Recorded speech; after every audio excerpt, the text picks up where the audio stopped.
Welcome to my first new blog. আমি লিখন, সহকারী শিক্ষক, নলচর ইন্তাজালি উচ্চ বিদ্যালয়, নালিতাবাড়ি, শেরপুর। সকাল বিকাল টিউশনি, সারাদিন স্কুল। তো এই স্কুল এবং টিউশনি মিলে জীবনটাকে অনেক প্যারাময় মনে হয়। এখান থেকে একটু প্রশান্তির জন্য বিভিন্ন সুন্দর জায়গাগুলোতে ঘুরে বেড়াই এবং তার ভিডিওগুলো এখানে আমি শেয়ার করব আপনাদের সাথে। তো আজকেও আমি একটি সুন্দর জায়গায় ঘোরার জন্য বের হয়েছি এবং আমার সাথে আছে আমার ছোট ভাই শিশির। এই যে শিশির এবার এসএসসি পরীক্ষার্থী, এসএসসি পরীক্ষা দেবে। তো সবার কাছে দোয়া এবং আশীর্বাদ চাই যাতে ভালো রেজাল্ট করতে পারে। তো আজকে আমরা ঘোরার জন্য নির্ধারণ করেছি শেরপুর জেলার নালিতাবাড়ি উপজেলাধীন মধুটিলা ইকো পার্ক। এই মধুটিলা ইকো পার্কের বিভিন্ন প্রাকৃতিক সৌন্দর্য আপনাদের সাথে কিছু শেয়ার করব।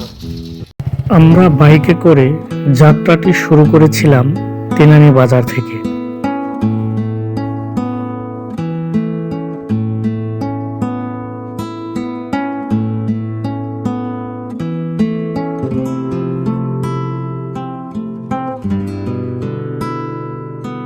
আমরা চলে এসেছি একদম মধুটিলা ইকো পার্কের প্রধান গেটের সামনে। এবার টিকিট কাটতে হবে। বাইক এবং আমরা দুইজন মিলে টিকিটের মূল্য নেয় 50 টাকা। তারপর আমরা ভিতরে প্রবেশ করি। গেট দিয়ে প্রবেশের পরেই এরকম দৃশ্য দেখতে পাওয়া যায়।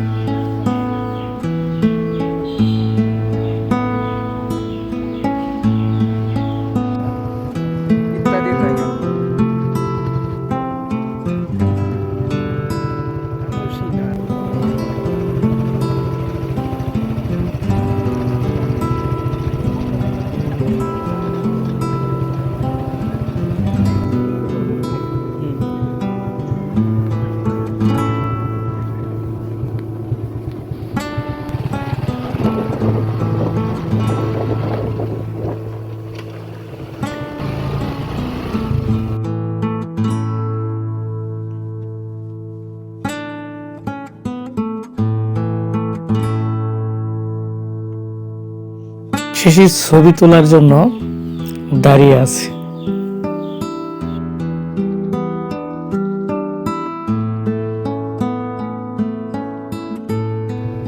এখান থেকে কিছু দূর জায়গা এগিয়ে গিয়েই দেখতে পাওয়া যায় একটি লেক এবং সেখানে প্যাডেল বোট রয়েছে।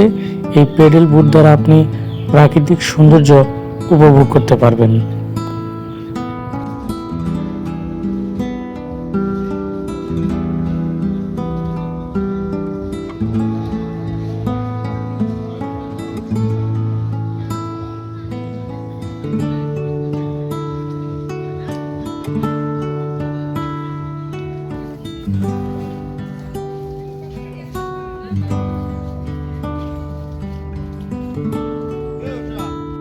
একটু সামনে গিয়েই এই জায়গাটায় সবচেয়ে বেশি লোকের সমাগম দেখতে পাওয়া যায়। এখানে ছবি তোলার জন্য আপনি ফটোগ্রাফারও পেয়ে যাবেন।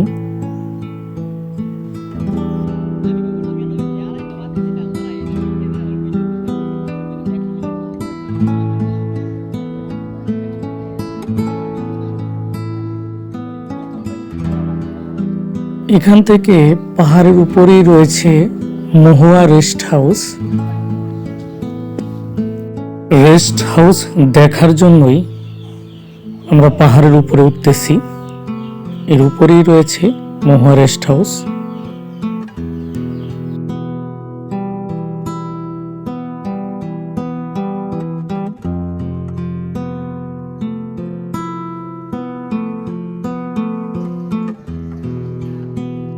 ঘোরাঘুরির মাঝে এবার কিছু খেয়ে নেওয়া যাক। শিশিরের পছন্দের খাবার হচ্ছে ফুচকা। তো দুজন মিলেই এক প্লেট ফুচকা খেয়ে নিলাম। এবার আমরা যাব ওয়াচ টাওয়ারে এবং ওয়াচ টাওয়ারে উঠে প্রাকৃতিক সৌন্দর্যগুলো উপভোগ করব। তো কাজটার উদ্দেশ্যে রওনা দিচ্ছি আর কি।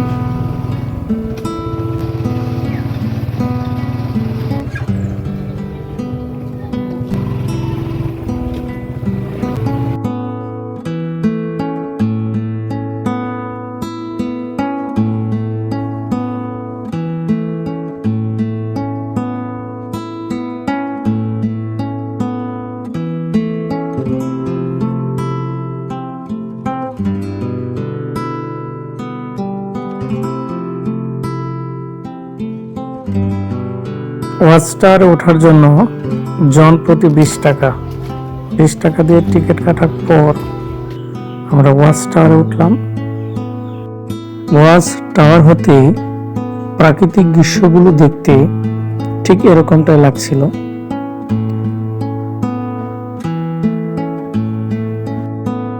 কিন্তু প্রকৃত প্রাকৃতিক সৌন্দর্য যদি আপনি উপভোগ করতে চান তাহলে সরাসরি এখানে এসেই দেখতে হবে।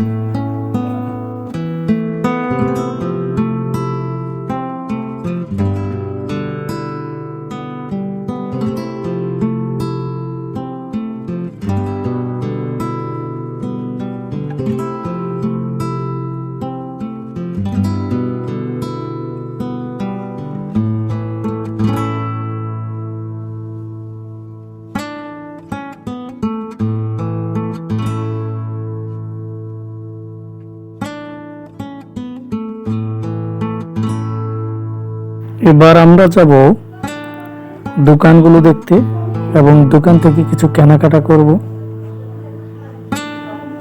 অলরেডি আমরা এসে পড়েছি। এখানে রাস্তার দুধারেই অনেক দোকান বসেছে এবং এখানে বিভিন্ন কিছু কিনতে পাওয়া যায়।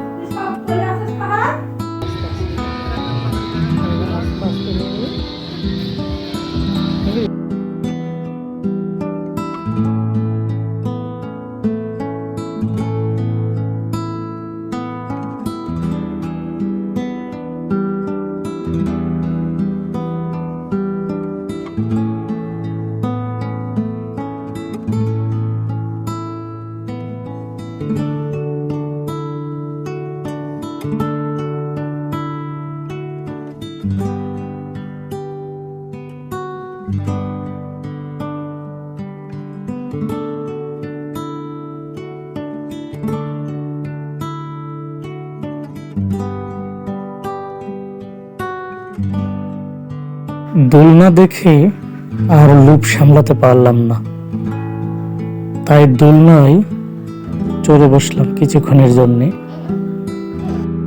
দোলনার পাশেই দুটি ছেলে গান গাইতেছিল, আপনাদের গানগুলো শোনাই।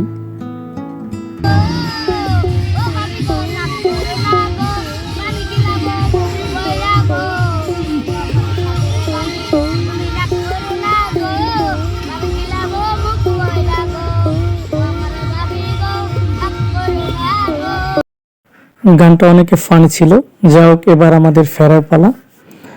তো জানি না আমার প্রথম ব্লগটি আপনাদের কেমন লেগেছে। তো যদি ভালো লেগে থাকে তাহলে অবশ্যই একটা লাইক দিবেন এবং থ্যাঙ্কস ফর ওয়াচিং।